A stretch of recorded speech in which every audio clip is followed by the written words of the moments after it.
Estas férias leve o Observador no bolso.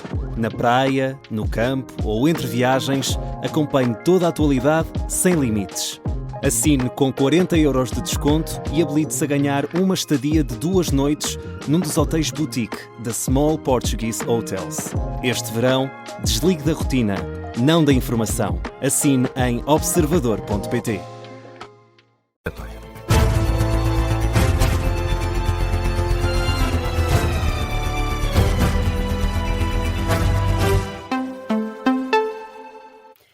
Jornal da Meia-Noite com o José Rafael Lopes e começamos com o perdão do Tribunal de Contas a algumas infrações financeiras a Luís Neves quando o ministro ocupou o cargo de Diretor Nacional da Polícia Judiciária. A informação consta do relatório da auditoria efetuada à conta da PJ relativo ao ano de 2023. Aqui o Observador teve acesso.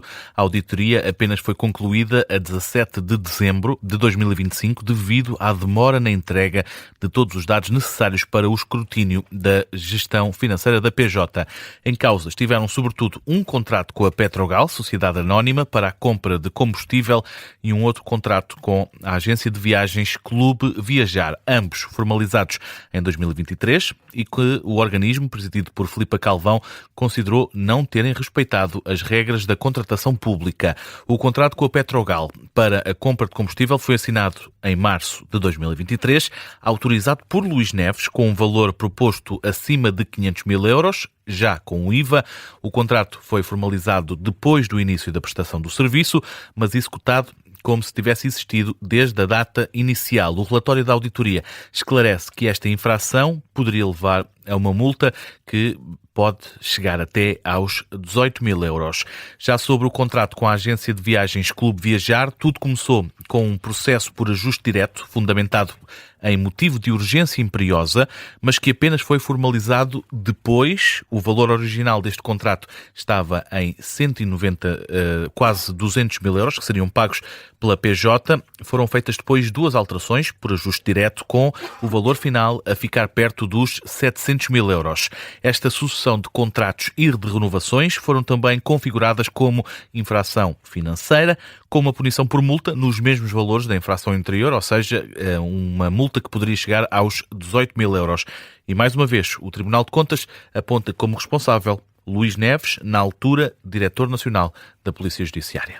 E José, há ainda mais dúvidas que foram levantadas em relação a situações irregulares na utilização do cartão de crédito para a compra de bens e serviços, cartão de crédito da PJ, bem como a não constituição de um fundo de viagens e alojamento. Segundo o relatório da auditoria, consultado pelo Observador, o verdito sobre as contas da PJ no ano de 2023 foi favorável, embora com reservas. Ao todo, o Tribunal de Contas identificou 11 aspectos que merecem reservas na conduta da gestão financeira da PJ, como a ausência de reconhecimento das intervenções efetuadas nos imóveis ligados à Polícia Judiciária. Aqui estão incluídas as verbas pagas à Construbarcelos, do empreiteiro João Santos Carvalho, amigo de Luís Neves, que fez várias obras em edifícios da Polícia Judiciária. Por último, o Tribunal de Contas formalizou cerca de 2 dezenas de recomendações, algumas das quais dirigidas diretamente a Luís Neves, a quem o Tribunal sugeriu uma revisão das normas e dos procedimentos internos enquanto Diretor Nacional da PJ.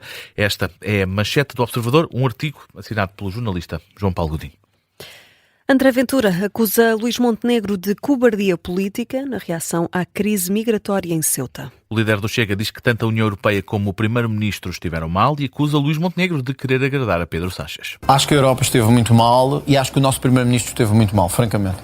Mais uma vez por cobardia política. Mostra-se que não é um Primeiro-Ministro com força, com capacidade de decisão, para agradar aos espanhóis.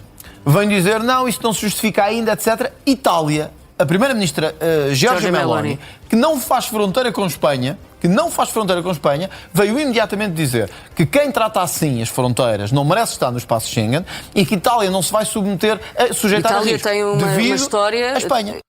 As críticas de André Ventura a Luís Montenegro sobre a crise migratória de Ceuta. O presidente do Chega levantou ainda novas dúvidas sobre Luís Neves. Diz que pode ter sido o então diretor nacional da PJ a enviar a António Costa a PEN com dados de espiões, encontrada no gabinete de Vítor Scária, e sugere que o caso pode ter estado na origem do afastamento da PJ da Operação Influencer. Acha que é essa a única explicação? Não pode haver outra explicação para não ter envolvido a Polícia Judiciária? Eu junto isso ao que sei agora. Há PEN que António Costa tinha com os nomes dos espiões e de inspectores e etc. Mas como é que isso está relacionado aqui? E eu começo a achar...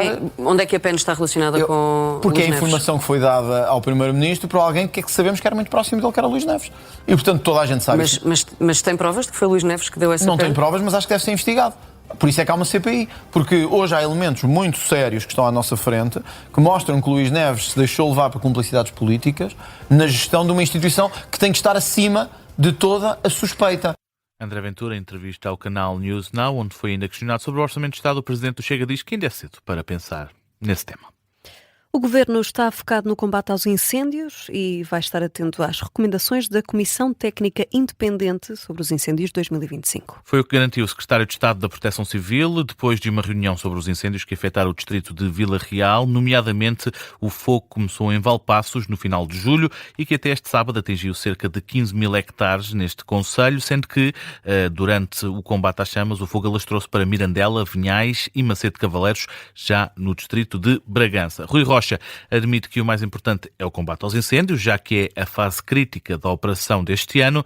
Lembra que a época dos fogos se vai prolongar até ao dia 15 de outubro e que depois é que se começa a pensar no dispositivo para 2027. Sobre a Comissão Técnica Independente que esteve no Parlamento, o governante diz que, quando for oportuno, vão ter em conta as análises e as recomendações para melhorarem o serviço. A Ministra da Saúde admitiu hoje cobrar uma taxa a quem recusar uma vaga na Rede Nacional de Cuidados Continuados, mas, José, há cerca de 3 mil pessoas à espera de uma vaga.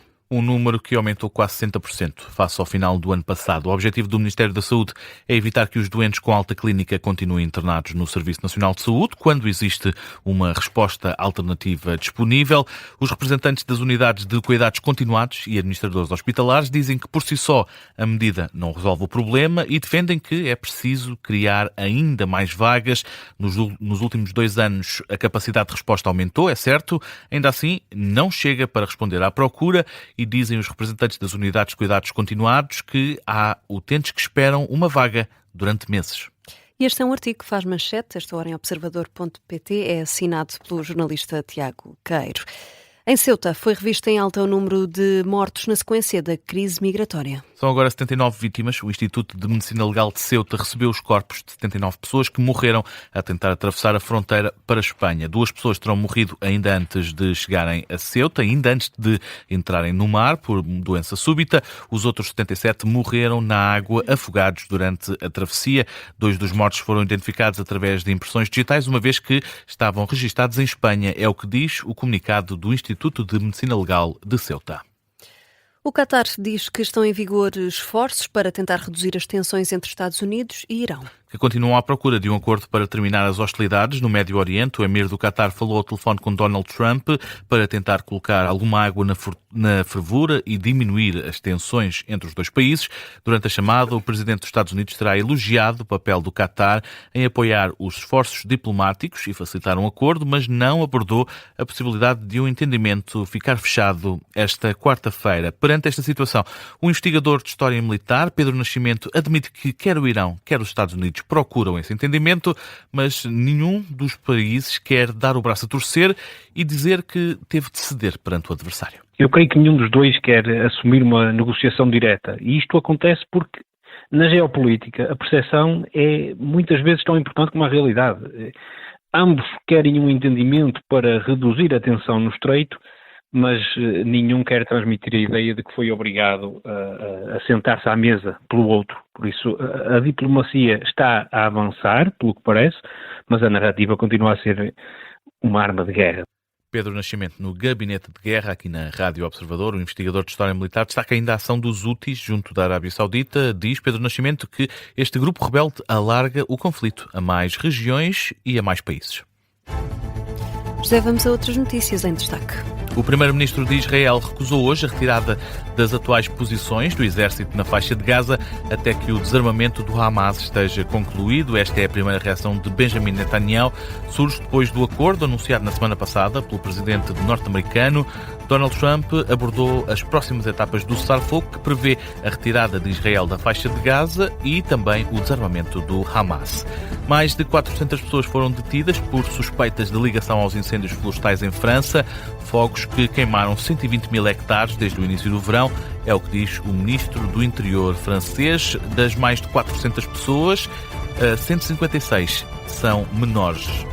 O Benfica vai abrir a Fanzone do Estádio da Luz no domingo para que os adeptos possam acompanhar a estreia das Águias no Campeonato Nacional. Jogo frente ao Académico de Viseu no domingo a partir das 8h30 da noite. O jogo em casa do Benfica vai ser feito à porta fechada, uma vez que o clube está a cumprir castigo. Este castigo é consequência da utilização de pirotecnia por parte de adeptos benfiquistas em 5 jogos da temporada 2022-2023. Para esta Fanzone especial, o Benfica garante que está a ser preparada em articulação com as forças de segurança para garantir que todos os adeptos têm todas as condições para estarem seguros.